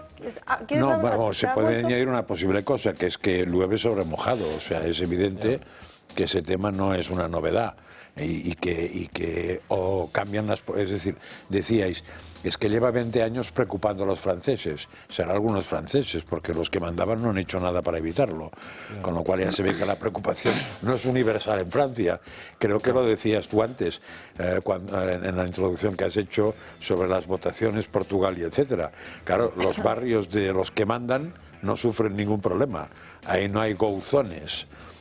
Los barrios que tienen gouzones son otros barrios y yo creo que esos no lo pisan. No. ¿Y cómo acabará esto? Pues acabará fatal, porque es que la reacción de la gente cuando el sistema no te defiende es defenderte por tu cuenta. Y eso, claro, pues es a bofetadas, ¿eh? No sé, lo que no sé es de lo que había comentado anteriormente, cuánto se ha... Se ha escuchado se ha escuchado, pero muy bajito. Bueno, pues entonces lo reitero. Estaba comentando que en Francia la presencia de los hermanos musulmanes tiene muchísima antigüedad, que un nieto de Hassan al-Banna, del fundador de los hermanos musulmanes, llamado Tariq Ramadan, era un hombre con mucho predicamento en Francia y que tenía una proyección muy grande en los medios de comunicación franceses, y hasta que hace unos años les fue acusado de abusos sexuales. Era una persona que estaba prácticamente todos los días en las cadenas de televisión francesas más relevantes. Los hermanos musulmanes tienen la misma táctica desde hace muchos años. Ellos se dedican a través de diferentes organizaciones en cada país a prestar atención sanitaria, a prestar atención religiosa, educativa, a poblaciones que en condiciones normales tienen carencias graves en todos estos aspectos. Reciben dinero de financiadores del Golfo Pérsico y con ese dinero pues realizan esa labor social. ¿Cuál es el problema? Pues que en un segundo paso intentan imponer un islam político que es absolutamente incompatible con la forma de vida de Europa. Y claro, el hecho de verles avanzar de la misma manera que ya lo hicieron en su día en Argelia, de la misma manera que lo han hecho, ver eso en suelo europeo es muy, muy preocupante. Y el problema también reside en que los gobiernos europeos, los gobiernos principalmente de corte socialdemócrata, han cortejado muchísimo a las minorías procedentes de países musulmanes, tanto en Francia como en Alemania, en Suecia, en muchos sitios. Y ni siquiera les han impuesto el aceptar las normas de convivencia de una sociedad europea. Entonces se juntan, digamos, esas dos patas. Una que tiene una tendencia expansionista clara desde sus comienzos y otra, pues bueno, que ha decidido aceptar ese huésped que va camino de cargarse toda la forma en la que en Europa hemos comprendido o hemos asumido nuestra forma de vida y nuestra vida, claro. Sí, y una tercera pata, tú has dicho dos, que es que tienen hijos, y no pocos, sino muchos. Esto es lo más grave, perdón, Alba, simplemente, según lo que estás diciendo, lo más grave es que ahora haya una alerta por parte de Francia y por parte de diferentes estados cuando ellos han tenido los propios hermanos musulmanes el beneplácito de estos propios estados y gobiernos a la hora de actuar. Entonces que ahora se alzan la voz, se llevan el santo al cielo de lo que está ocurriendo, pero hay que reconocer que ellos mismos son los que han permitido que esto se produzca. Bueno, sí, Gaby, gracias por estas crónicas de manicomio. Hagamos ahora una radiografía del yihadismo, no en Europa, sino aquí, en nuestro país, porque en lo que va de año ya saben que estas detenciones, las que se han producido en territorio español, se han disparado. El Departamento de Seguridad Nacional publica periódicamente una lista de las principales amenazas a las que hace frente nuestro país. Entre ellas se encuentra la inmigración ilegal y el terrorismo yihadista, dos fenómenos que están al alza en Europa. Estados Unidos es consciente de ello y ha activado la alerta de nivel 2 para sus nacionales en caso de que tengan entre sus planes visitar España. Avisan a los turistas de que los terroristas planean atentar en nuestro país. Por ello les instan a actuar con extrema precaución, sobre todo en los lugares que podrían ser objetivo de los yihadistas, como los lugares turísticos, los medios de transporte, eventos deportivos, etc. Además, el Departamento estadounidense recomienda evitar las aglomeraciones y estar vigilante en todo momento. No se trata de una exageración, sino de una alerta coherente con los datos. Este año las fuerzas y cuerpos de seguridad del Estado han detenido a 57 yihadistas, 57 terroristas en apenas 5 meses, cuando la media desde 2004 es de 63 al año. La proliferación de células cada vez más radicalizadas es la causa de este enorme aumento. Ya van 1.329 detenidos en los últimos 21 años, 1.173 en España y otros 156 en otros países con intención de atentar en territorio nacional. Las víctimas mortales de aquellos atentados que sí llegaron a culminarse son 209, en el 11M de 2004 en Atocha y en 2017 en Barcelona y Cambrils. Como es lógico, las zonas donde más detenidos hay son aquellas con una mayor población musulmana. Se puede apreciar el levante español en rojo liderado por la provincia de Barcelona, con 84 operaciones y 150 detenidos en 13 años, en el marco de un total de 394 operaciones y 708 detenciones. Los datos de Ceuta y de Melilla son impactantes, 43 y 72 detenidos respectivamente para una población muy pequeña. La amenaza yihadista es una realidad. En fin, ahora si queréis comentamos este asunto. Antes de nada, dejadme que salude a Judy Piqué, la alcaldesa de Alcalá de Henares, con la que tenemos conexión en directo. Muy buenas tardes. ¿Qué tal? Muy buenas tardes.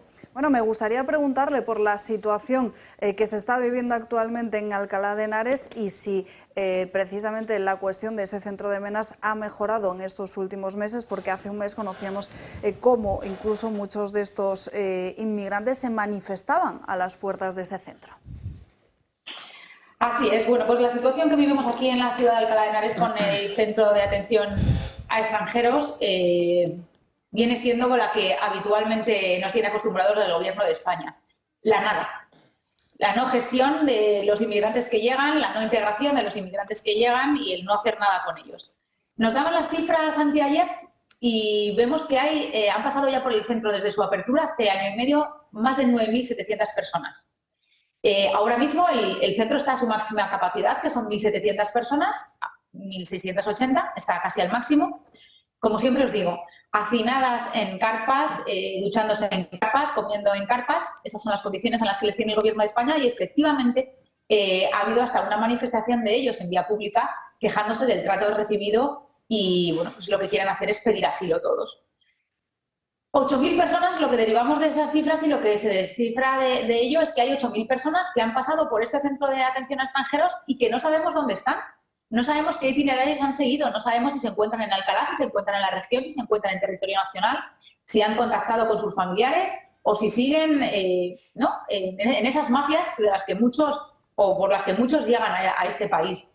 Es un descontrol absoluto y ahora que que lancen el debate de la legalización masiva, al final, sin nada más, sin ningún plan, sin ninguna explicación, simplemente lo lanzo, es un caos como lo que viene siendo desde que se abrió este centro y bueno, pues la nula gestión del Gobierno de España en política migratoria, que es a lo que nos tiene acostumbrados, desgraciadamente. Y sobre todo cuando usted ha dado la cifra, 10.000 menas en un año que pasan por un centro con capacidad para mucho menos de 2.000. No sé si a todos ellos se les ha realizado una prueba determinante de su edad realmente. No, aquí llegan inmigrantes con varios sitios de procedencia y luego aquí lo que hacen es que algunos verbalizan ser menores y efectivamente les hacen las pruebas que en muchos casos tardan meses en dilucidarse si al final son menores de edad o no.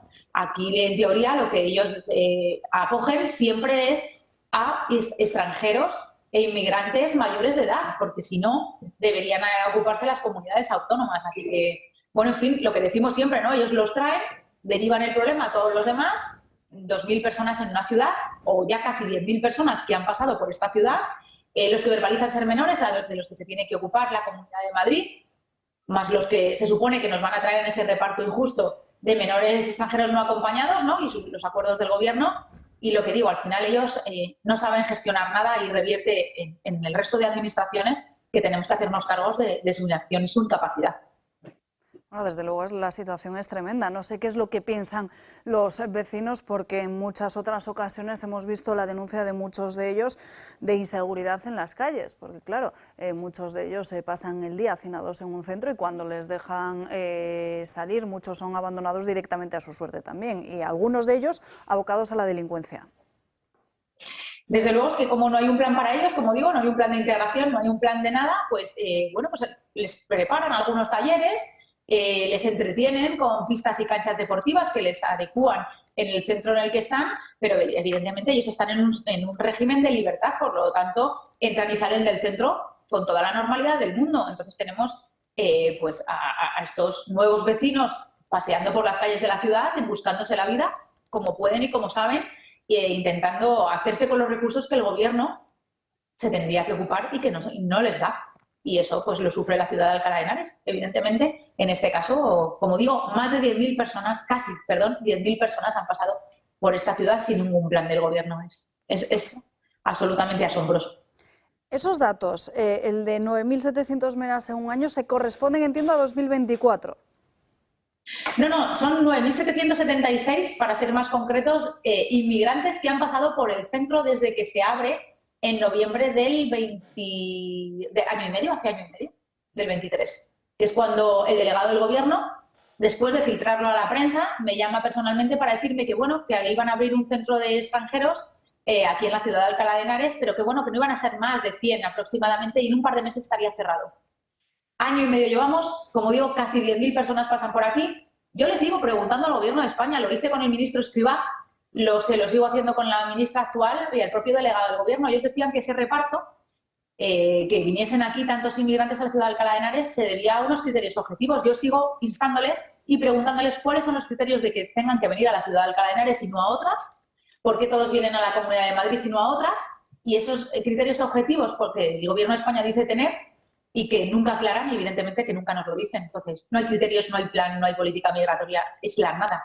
Este Gobierno es la nada, la inacción y la desidia y el caos. De verdad, entiendo que están más preocupados de los problemas judiciales que les acechan y de los WhatsApp y la telenovela que nos tienen acostumbrados con sus insultos, más que a los problemas reales de los españoles y, en este caso, que sufrimos los alcalaños. Que no son pocos, desde luego, los casos judiciales, pero las preocupaciones de los ciudadanos siguen estando ahí. Judith Piqué, muchísimas gracias por estar con nosotros en directo. Un fuerte abrazo. Un abrazo para vosotros, un placer. Bueno, ya que estamos hablando de inmigración ilegal, muy interesante también la información que escribía esta misma mañana Rubén Pulido en La Gaceta. Ya saben que él es uno de los pocos, por no decir uno de los únicos expertos en materia de inmigración ilegal con datos y con información real. Y fíjense, casi la mitad de los asesinos de mujeres en España en lo que va de año, en este 2025, son extranjeros. Sí que es cierto que no es una información que nos coja por sorpresa, porque ya en otras ocasiones, analizando la situación de las cárceles en Cataluña, hemos podido comprobar cómo la mayoría de los presos que están precisamente por delitos que tienen que ver con violaciones o abusos sexuales a mujeres son también extranjeros. Estas son las estadísticas oficiales del Instituto de las Mujeres, que depende, ya lo saben, del Ministerio del Interior. 11 casos registrados hasta la fecha, 5 de ellos extranjeros. Contrasta, además, con la población, ya lo saben, extranjera registrada en el propio INE. A 1 de abril es de un 14,13%. En comparación con los agresores españoles, así ha hecho también el cálculo Rubén Pulido, constituyen un 85,87% de la población. Fueron responsables del 54,5%, por tanto, de los asesinatos. Es que ese es el dato, diríamos, salvaje y que clava al cielo. Porque si la población española estuviera dividida en mitad y mitad, pues tendría sentido que hubiera lo mismo. Pero siendo un 14 y pico % que se llevan casi el 50% de la casuística, no hay que ser muy avispado, ni probablemente haber estudiado ciencias exactas como el último Papa, el Papa actual, para llegar a la conclusión de que se disparan las cifras por la gente, por los asesinos extranjeros, ¿no? Está bien pensado además porque de aquí supongo que algún ministro / ministra inferirá que los españoles somos unas salvajes en el trato con las mujeres, somos machistas, peligrosos y que nos tiene que hacer alguna ley para que la culpabilidad sea presupuesta. Pues entonces que empiecen a usar la cabeza en vez de pensar con los pies y ganaríamos mucho. Y además es que tras el paso por la cárcel se quedan. Es decir, que es que todos estos delincuentes inmigrantes nos los comemos con patatas. Del mismo modo que la regularización, esta última que se solicita, se hace sin control real de qué antecedentes tienen los países de procedencia. Es decir, nos lo estamos comiendo todo. Yo lo que no entiendo en esta sociedad, estamos paralizados o estupefactos por cuanto un ciudadano españolito de a pie tiene más control, ha de respetar más reglas, más leyes que nadie de quienes o de los que entran de forma irregular aquí en España con una retahíla de delitos a sus espaldas, que además delinquen aquí y reinciden, según estas estadísticas eran de asesinatos, pero es que las estadísticas relativas a delitos son incluso más grandes. Y aquí no pasa nada, no hay ningún movimiento, salvo en determinados lugares, en determinados barrios, donde al final, lamentablemente, tendrá que ser la propia sociedad civil y los propios vecinos los que se garanticen ellos mismos la seguridad. Sí, a no ser que se tengan que ir. O que se vayan, por supuesto. No, claro, es que es el ejemplo un poco paradigmático de lo que hemos estado hablando esta mañana. Es decir, es aquí, en los cinturones industriales, esto es Alcalá de Henares, el corredor de Henares, donde están los verdaderos problemas y donde además, desde el punto de vista de las rentas, pues es una ciudad, aparte que tiene una parte histórica muy bonita y que es no vamos a hablar de Cervantes y de otros próceres que están ahí y de tal, pero quiero decir, desde el punto de vista del hábitat sociológico, es clase media-baja y están viendo los problemas. Es decir, ha hablado de 9.500 personas. 9.500 personas en año y medio es más que lo que tiene Canarias, que tiene 5.000 y pico, no sé cuántos. Es decir, y además una llamada del delegado del gobierno, oye, no, que vamos a poner allí y tal, pero va a ser un tema eventual, no os preocupéis, si esto dentro de de 2 meses lo cerramos, y llevan año y medio. Es decir, esa es la política de Estado que se practica en España. Y todo esto, pues claro, está generando un voto de protesta, y como la izquierda ha perdido el contacto con la realidad, que la izquierda ha quedado secuestrada por todo el tema woke, por el tema de las identidades singulares, da igual que sea un gay, un transgénero o un negro, no sé cuántos, es que se ha dedicado a eso y no se ha dedicado a defender al obrero. Entonces toda esa gente menuda, toda esa gente que ha perdido la esperanza de que su vida cambie, es donde está el caladero de votos de lo que antes votaban a izquierdas, y que es el voto que se está yendo de Europa hacia la extrema derecha. Es un voto de protesta, es un voto de gente que además dice, oye, esto de la inmigración lo tenéis que resolver, hay que resolver, que no somos racistas, pero lo que estamos viendo es un problema de seguridad ciudadana, de no saber también en qué país estás, es decir, tal. Y luego, por supuesto, también de que faltan proyectos atractivos. España no necesita un gestor, España no necesita un tecnócrata, España necesita al frente del gobierno un político, alguien que sea capaz de comprender la realidad nacional y proyectar un proyecto de futuro para este país, ¿no? Y entonces este voto que se está gestando, que también quiere mejores oportunidades y quiere que se resuelva el tema de la vivienda, ¿no? Porque antes se podía acceder a la vivienda con unos tiempos, digamos, con un pago razonable y tal, y estamos viendo que eso no va, y es ahí donde se está germinando el cambio. La vivienda es precisamente el siguiente punto en el que vamos a parar, pero tras una breve pausa de publicidad. Se lo decía antes, el Club de Amigos existe y está gracias a todos ustedes. Son precisamente todos los que nos están viendo los que nos ayudan a poder mantener este estandarte de libertad en pie. Además, ya saben que por menos de los cafés de una semana pueden ayudarnos, porque con muy poco se hace muchísimo. También hacen y preparan actividades muy interesantes. De hecho, me han chivado que están preparando algún viaje. Los iremos desvelando muy poco a poco. Novedades, por ahora, no se pierdan la 8ª sesión del ciclo de José Javier Esparza. 1974-1981, la verdadera historia de la transición. El miércoles día 28 por la mañana a las 10:30 vamos a recorrer junto a Miguel Reseco, escritor e investigador en estos hechos, el Parque del Oeste. Este alberga un pequeño jardín, el lugar de enterramiento más antiguo de Madrid actualmente, situado entre la Rosaleda y la ermita de San Antonio de la Florida, en el que descansan los restos de 43 fusilados en la montaña de Príncipe Pío, los conocidos como héroes del 2 de mayo de 1808. Lo va a abrir para nosotros, conociendo toda su historia y también lo que dejó escrito el único superviviente de aquellos fusilamientos. Para inscribirse en estas y otras actividades, para darse de alta, informarse de cómo hacerlo, todo lo que necesiten, llamen al teléfono que aparece en sus pantallas, que es el 91 616 24 64. Repito, 91 616 24 64. Y hoy en Dando Caña nos vamos a adentrar en un proyecto que es mucho más que tradición y sabor, es una auténtica filosofía de vida. Hablamos de García Bayano, una empresa familiar con alma, donde la carne de membrillo no solo endulza el paladar, también, según su fundador, le ha dado 80 años de salud y vitalidad. Hoy nos acompaña Luis García, que es precisamente el alma de este proyecto. Don Luis, muy buenas tardes. Buenas tardes. ¿Por qué diría que García Bayano es precisamente una fuente de salud y vitalidad? Pues porque lo es. El problema es que quiero explicárselo, es que necesito más tiempo, entonces voy a intentártelo lo más rápidamente posible para ver si puedo ver. Vamos a ver. La fuente, nosotros cuando nacemos tenemos en nuestro poder ya la salud total. Somos en salud con plena libertad.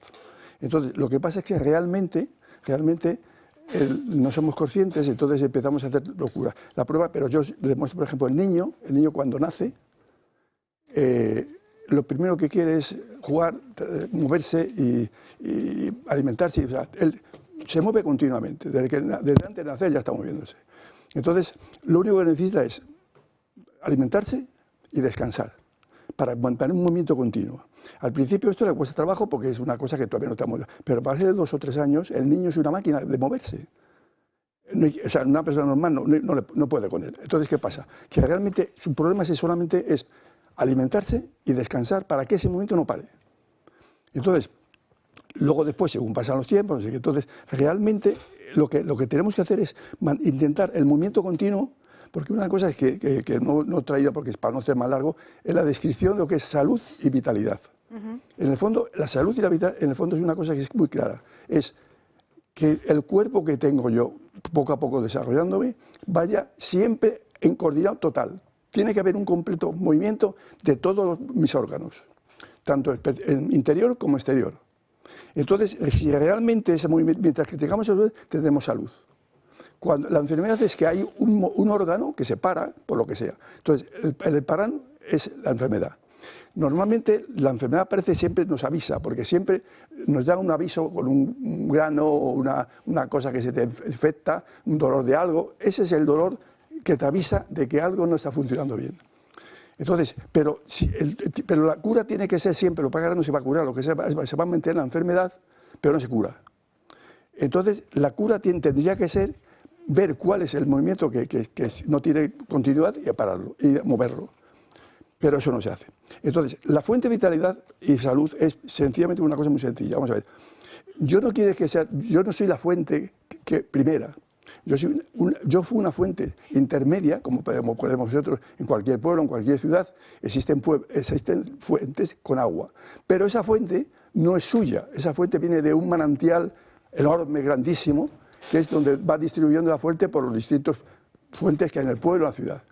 Entonces, yo lo que he conseguido a través de mi estudio analizar es que yo tenga esa fuente de la cual coja... O sea, existe un creador, que es este momento existe un creador. O sea, yo no nazco así por así, o sea, yo no tengo las condiciones estas especiales. Todo eso está en un creador que es el que realmente tiene el sistema completo. Eso es la maravilla de las maravillas. Entonces, lo que pasa, por ejemplo, cuando pasan unos años, que es donde yo me di cuenta, es que hay una cosa que tú te estás creando tus propias raíces. Esas raíces es la base de la salud y la vitalidad. Si esas raíces las mantienes, las riegas, todo eso es cuando realmente vamos creciendo en un desarrollo adecuado. Entonces, todo ese movimiento es lo que realmente se desprecia. No se entiende nada. Entonces, estamos con la medicina, con las enfermedades. O sea, hoy día la gente toma medicina. Eso no te cura nada. Lo único que te puede quitar es el dolor. Entonces, lo que realmente habría que hacer es intentar, de una forma concreta, cómo es posible que el parón que tiene la gente en la vida. Entonces, yo lo he tenido ese parón, por eso hablo con experiencia. Entonces, ¿qué hice yo, por ejemplo, de volver a mis raíces? O sea, yo cuando tuve a los 30, entonces, ¿qué hago? Vuelvo a mis raíces y entonces me di cuenta de cuál está mi fallo. Entonces, empiezo de nuevo. Por ejemplo, hay una cosa que es muy importante, que es aprender de los 5 sentidos la naturaleza, todo lo que es la vida en sí. Y luego después, todo eso nos va llevando a desarrollar una conciencia. Estoy hablando de cosas que ya la gente ni lo sabe lo que es. Entonces, esos 5 sentidos que nos da una experiencia exterior y la conciencia que nos da una experiencia interior de lo que es bueno, de lo que es malo, toda esa historia de cosas, es lo que realmente nos da una personalidad propia. Y entonces podemos decir que somos algo concreto. Es que si no todo esto no existe, entonces no somos nada. Es un vacío. Y esa es la vida y esa es la salud que yo quiero hacer porque yo la tengo y la quiero extender. Me ha costado muchos años, pero a la parte, como digo, el proyecto mío que tiene 3 partes y estoy en el tercer periodo, que empieza a los 80 años, es lo que realmente quiero, cargarme sobre mis espaldas la responsabilidad. Y quiero demostrar a la gente que eso es posible. Ahora, lo que no se puede hacer es vivir a loco.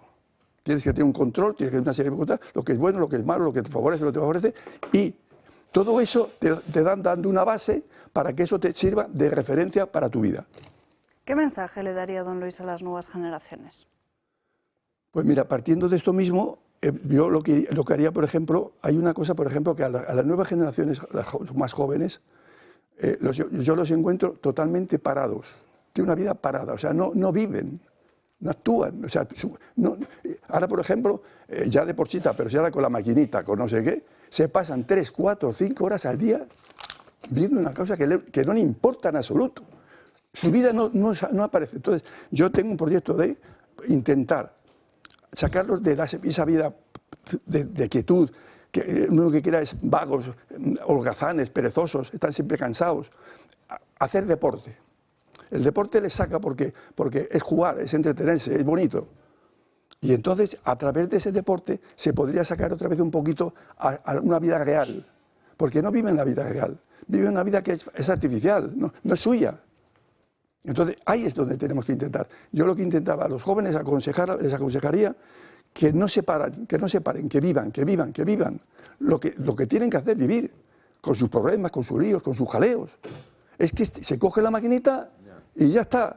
Y luego, a ver quién lo saque de ahí a los 20 años. Hemos creado unos monstruos que no sirven para nada más que para estar tumbado, sentado y encima protestando de todo. Porque lo único que quieren es vivir sin hacer cosas positivas.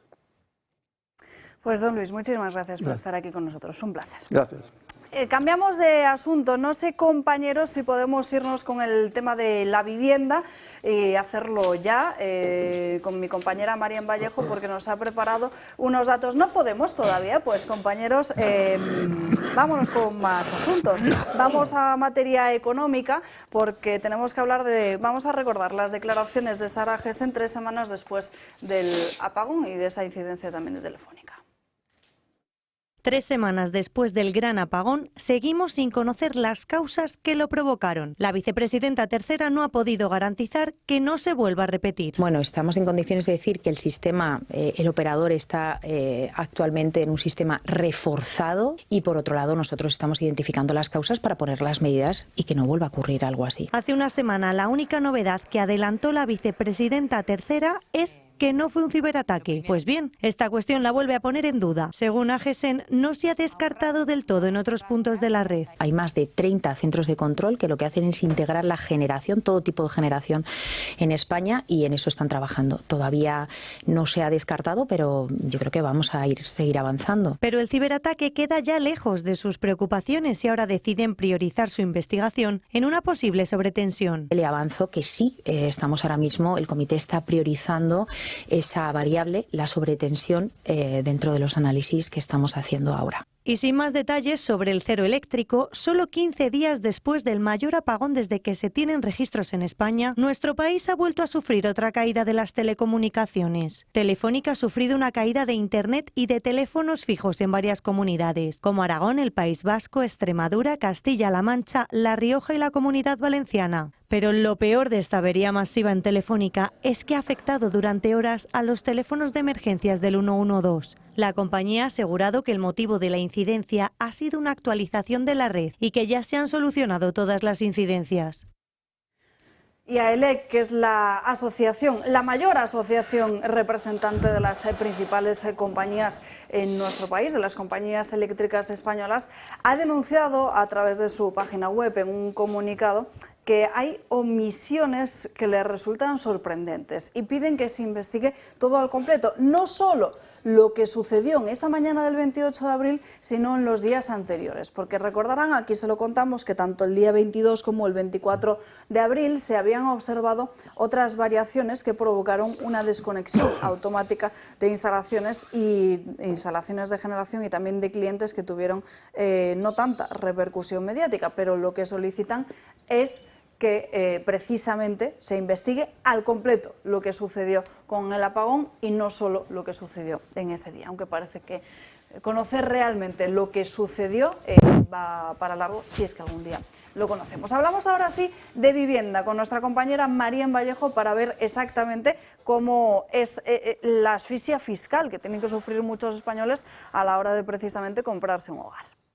Pues la vivienda, ya lo sabemos todos, que se ha convertido en uno de los grandes problemas de nuestra sociedad. Al difícil acceso a una se añade también la elevada burocracia y la carga fiscal. Así lo sostiene un informe del Instituto de Estudios Económicos. En España, el tipo efectivo de una vivienda en propiedad para uso propio se eleva al 30,3%. una cifra muy alta, sobre todo si la comparamos con la de la OCDE o la UE. El tipo efectivo en la OCDE es de un 9,7% y en la Unión Europea de solo un 6,5%. De hecho, solo hay un país que supera a España y es Canadá. Hay otros países como Italia que dan subvenciones o bonificaciones a la hora de comprar una vivienda y su tipo efectivo llega incluso a ser negativo. La cifra que tiene España se obtiene no solo de esa carga fiscal, sino también del impuesto de bienes inmuebles, del impuesto sobre el incremento de valor de terrenos de naturaleza urbana, del IVA, también del impuesto de transacciones patrimoniales y del impuesto sobre construcciones. Todos ellos lo único que hacen, según este mismo informe, es penalizar la adquisición. De hecho, se alerta también del gran déficit de vivienda que hay en nuestro país. En los últimos años se ha comprobado un desfase de 500.000 de inmuebles. Para poder solucionar este problema, según este instituto, el Banco de España debería movilizar unos 380.000 millones de euros aproximadamente, añadiendo además la colaboración público-privada. Los datos reflejan que pese a los muchísimos impuestos que tenemos aquí en España sobre este tema, seguimos teniendo el segundo tipo efectivo más alto de todos. Bueno, es que fíjense, gracias Marín, estamos hablando de que cuando uno se compra una vivienda tiene que pagar ciertos impuestos. Si esa vivienda la quiere dejar en herencia para uno de sus hijos, ese hijo también tiene que pagar una herencia. Yo creo que Miguel Ángel igual nos lo puede contar mucho mejor, pero desde luego es catastrófico y sobre todo con el problema que hay actualmente de que muchos españoles no se pueden pagar un hogar, o sea, no se pueden pagar un alquiler, pues es que tampoco tiene mucho sentido, que tampoco pueden someterse a una hipoteca. Muchos de ellos sí que es cierto que no tienen la cuantía suficiente para poder dar esa entrada, pero desde luego es que también, por otro lado, la carga fiscal es brutal. Mira, lo que está demostrado es que en España, en cada operación de compraventa de una vivienda, quien más gana y quien más penaliza esa operación es el Estado, a través de los impuestos. Es una situación absolutamente sangrante porque constituye un obstáculo tan importante, primero acceder a un préstamo hipotecario por parte de las familias, sobre todo las que son jóvenes y que están empezando su desarrollo laboral. Pero es que te encuentras con que, además de tener que financiar la compra, el precio, tienen que andar financiando el impuesto que el Estado se queda, en este caso las autonomías, y pues que están, sobre todo por ejemplo en Cataluña, los impuestos son estratosféricos y le están proporcionando un negocio al Estado a costa de la imposibilidad de las familias de acceder a la vivienda. También quería señalar que, por ejemplo, incluso en Cataluña se produce una circunstancia tan fuera de lugar, que es la siguiente. Ha habido se ha producido la entrada en vigor de una normativa en la Generalitat de Cataluña, por parte de la Generalitat, que establece que cualquier propietario que tenga 5 viviendas, si vende cualesquiera de ellas, la Generalitat tiene derecho de tanteo y retracto y quedársela. ¿Qué ocurre? Ahora imaginemos esto en la práctica, ¿qué es lo que comporta? Pues que una familia joven o una familia busca, igual visita 15 posibles viviendas, finalmente encuentra la que le conviene, la que puede pagar, la que se ajusta a sus necesidades, negocia el precio con el vendedor, busca financiación, hace el esfuerzo de dar la paga y señal al vendedor, porque si no, no tienes nada, y con esa paga y señal o arras, vas a buscar la financiación. Pues esa familia que ha hecho todo ese trabajo, que ha negociado, que ha buscado la financiación y que ha hecho el pago de las arras, resulta que si tiene la mala suerte de que a quien le compra tiene 5 viviendas, 5 o más viviendas, la Generalitat, ese vendedor tiene que comunicar a la Generalitat que tiene un comprador y que si la Generalitat de Cataluña se lo quiere quedar por esas condiciones, se lo queda la Generalitat.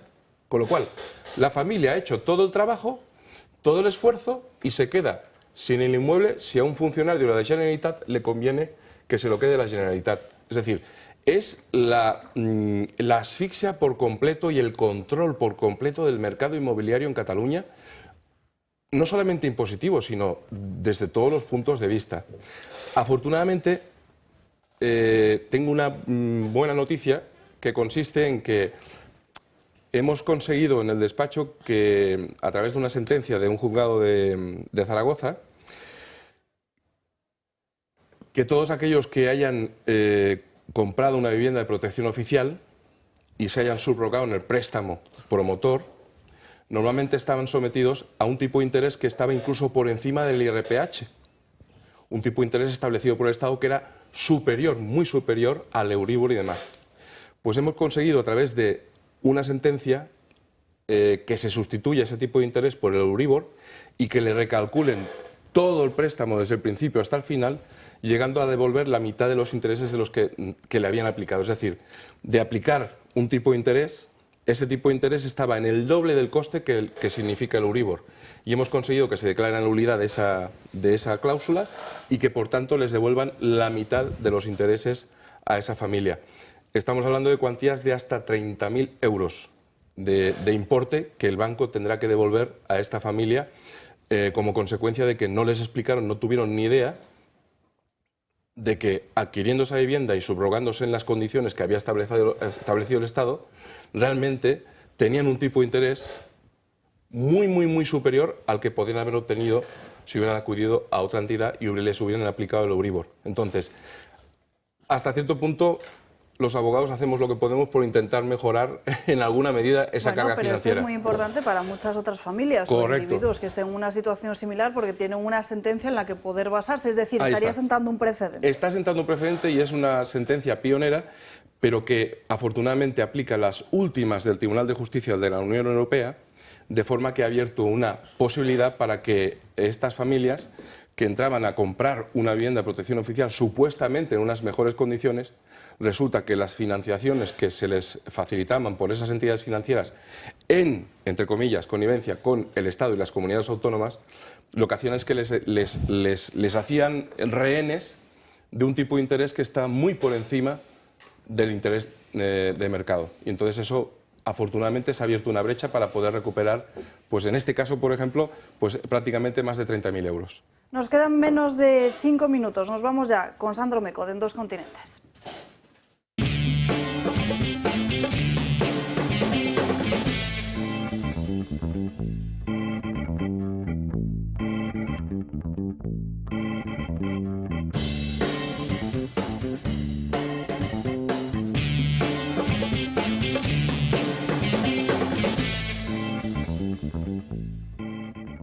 Bueno, pues este fin de semana ha sido la segunda vuelta de las elecciones presidenciales en Rumanía y parecía que tampoco íbamos a tener muchas más noticias.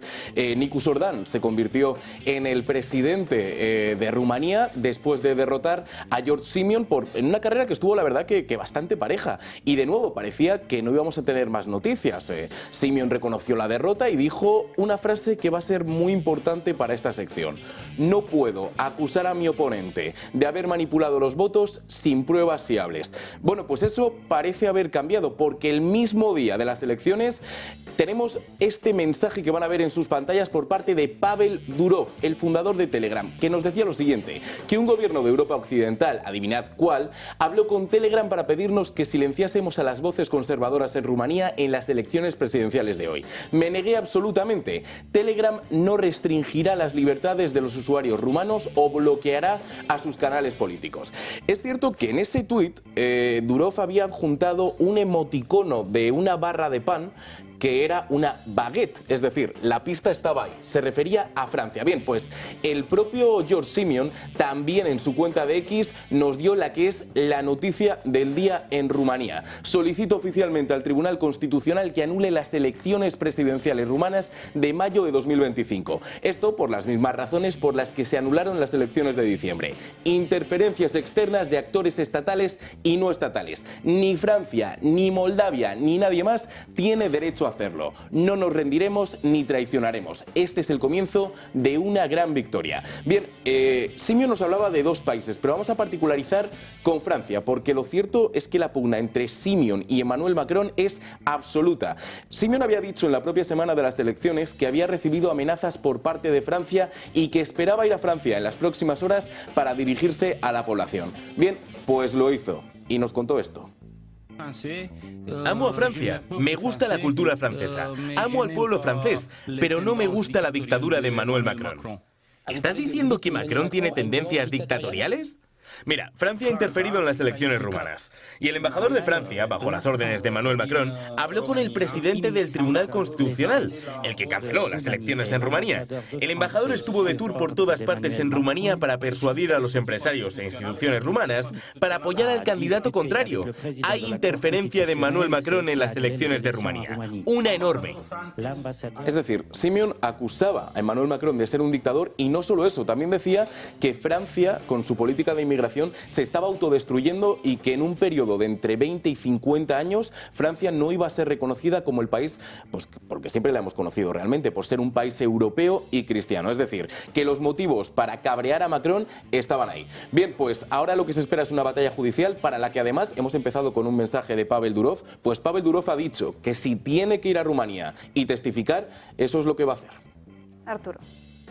No, bueno, yo creo que en cualquier caso los resultados están ahí. Ha ganado el candidato, digamos, el alcalde de Bucarest, el candidato liberal. Y bueno, pues a mí me parece que Georgescu era mejor candidato que Simon, ¿no? Que tiene una dialéctica a lo mejor, incluso que también físicamente pues que más rudimentaria, ¿no? Y no sé, yo creo que los sectores urbanos de la sociedad rumana han votado al candidato liberal, posiblemente el campo a Simon, pero bueno, no sé, o sea, a mí la polémica con Macron, pues la verdad que es que me da igual. Podríamos estar hablando horas y horas, pero vamos, que con lo que has dicho es suficiente, vamos. En fin, hasta aquí hemos llegado por hoy, porque nos queda un minuto, ya no hay tiempo para mucho más, aunque se nos han quedado muchísimos asuntos encima de la mesa de los que daremos buena cuenta mañana, como, ojo, porque ayer el Consejo de Ministros aprobó, ya saben que los martes en el Consejo de Ministros son una fiesta para muchos, para los españoles no tanto, pero para algunos sí. Aprobó una partida presupuestaria de 5 millones de euros para la Organización Mundial de la Salud, justo unos días después de que Tedros Adhanom dijera exactamente que necesitaba más financiación. ¿Por qué? Porque Estados Unidos le cortó el grifo. Se lo contaremos mañana. Por lo demás, gracias a todos ustedes también por elegirnos y por estar ahí. Ya saben que pueden seguir informados a través de todas nuestras redes sociales, no solo a través del canal de Julio Ariza en Telegram, Julio Ariza el Toro, sino también del resto de canales oficiales. Por lo demás, les deseo que pasen un feliz miércoles, que descansen y les veo mañana aquí puntuales, como siempre, a las 12 para seguir dando caña. Hasta mañana. Adiós.